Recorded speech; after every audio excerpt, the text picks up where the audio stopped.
Welcome back to the New Sentinel, everyone. I'm Chukwuka, here with Ethan, Olga, and Duke. Today, we're diving right into the big shakeup in DC crime fighting, Trump's August federal takeover. Now, for context, we've covered all sorts of executive moves on this show, but this one's a whole new beast. So, in August 2025, Trump, bam, signs an executive order federalizing DC's police. That's not just a usual tough talk, folks. We're talking about 800 National Guard troops on the ground, covered by a crime emergency zone declaration. Ethan, when you see the federal government stepping straight into local police business like that, what's running through your head? That's some history in the making stuff, Chukwuka. You got the president bypassing the usual city channels and saying, "All right, DC, your problems are now my problems." The justification was all about these spikes in carjackings, robberies, homelessness, the whole decay behind the statistics. And you know, as a former cop, I get the frustration with numbers not telling the whole story.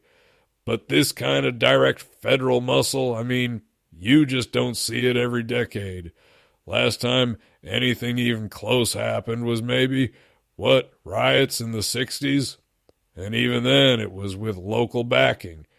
Razor sharp, Ethan. Let me layer some numbers for the listeners. In 2 weeks, over 600 arrests, 251 were undocumented folks. Big chunk of the rest, they happened in D.C.'s Wards 7 and 8. Those are majority black working-class neighborhoods. But the big flashy stats are robbery down 46%, carjacking down 83%, even violent crime down almost a quarter. I ain't seen stats move that fast since a base lockdown drill, not gonna lie. But Duke, there's always the other side of these numbers. It's easy to point at big percentage drops when there is a surge in enforcement, but at what cost? These are communities that already mistrust government intervention. The president's team says statistics don't capture decay, but sometimes heavy boots on the ground only worsen the sense of fear, especially when you look at who's actually being arrested and where these arrests happen. It's not usually in the shadow of the Capitol, it's in people's homes and on their street corners. Right, Olga, and we're going to dig right into where those troops were placed versus where the arrests happened. But it's impossible to ignore these operational outcomes. On paper, it looks like a crime-fighting success story.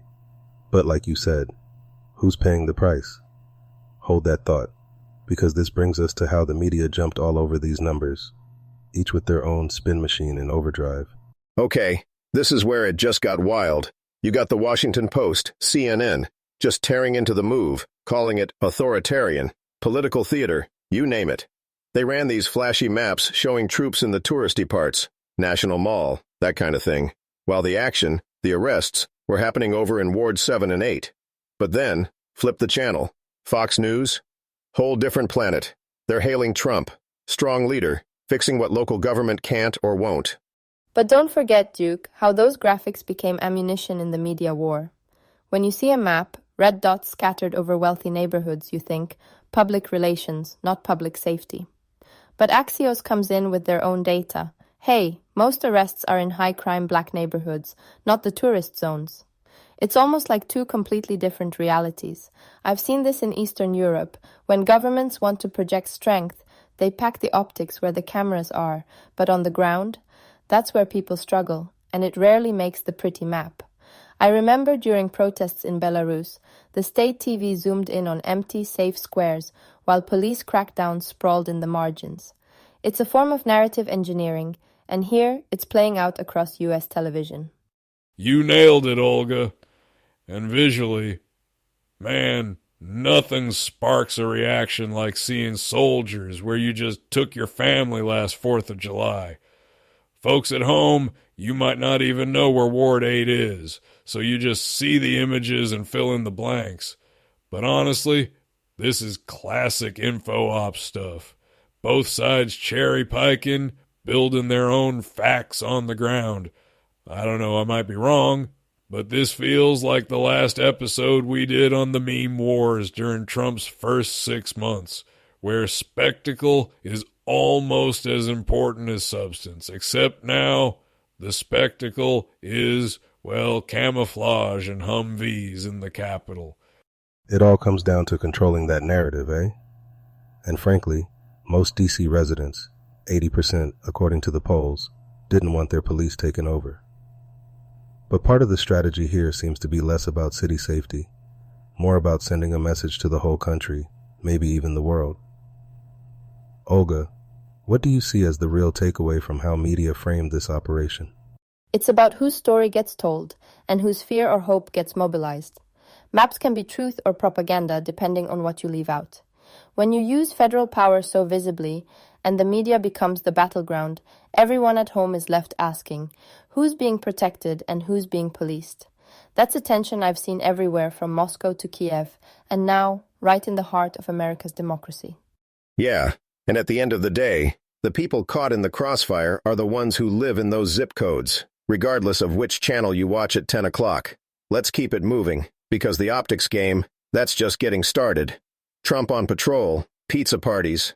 It's like he was running campaign playbook and counterinsurgency at the same time. Ethan, I know you got thoughts on how leadership looks from behind the optics and on the ground itself. Yeah, now we're getting into the nitty-gritty. Leadership, or is it just theater? Trump wasn't just sitting in the White House. He's out there, pizza and hamburgers in hand, patting cops on the back, feeding the troops. Some folks see that as genuine boots-on-the-ground leadership, morale boosting and all that. Reminds me of a unit visit back in Kandahar.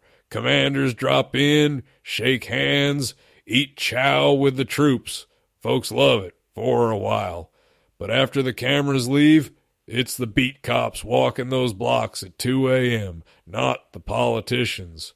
I've seen situations where the rank and file catch on, morale gets a shot in the arm, but trust, that's earned, not bought with a slice of Domino's. Well, for a lot of people, it's about the message, making DC feel safe again. Trump's speech was all about new surfaces, beautiful parks, no more graffiti. Straight out of a builder's playbook.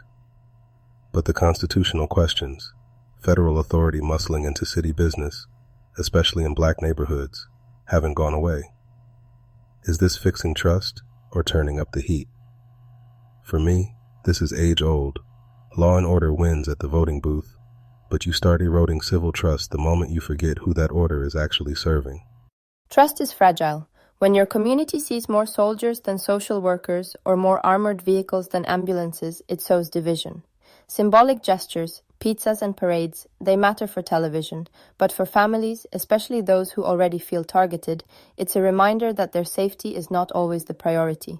You can't eat optics. You need justice, accountability, a pathway for real community policing. Otherwise, all you build is suspicion, not solutions. Look, strong leadership is walking the line, showing up, making decisions, doing what needs to be done, and getting results. But yeah, you gotta know if you're building trust or just running a show for the camera. Troops out, crime down, can't argue with that. But I tell my recruits, trust is built one block at a time. You start losing that, all the show of force in the world won't save you when it matters. That's what we gotta watch, moving forward. That's about the heart of it, Duke. This episode's question was, is this decisive leadership or overreach?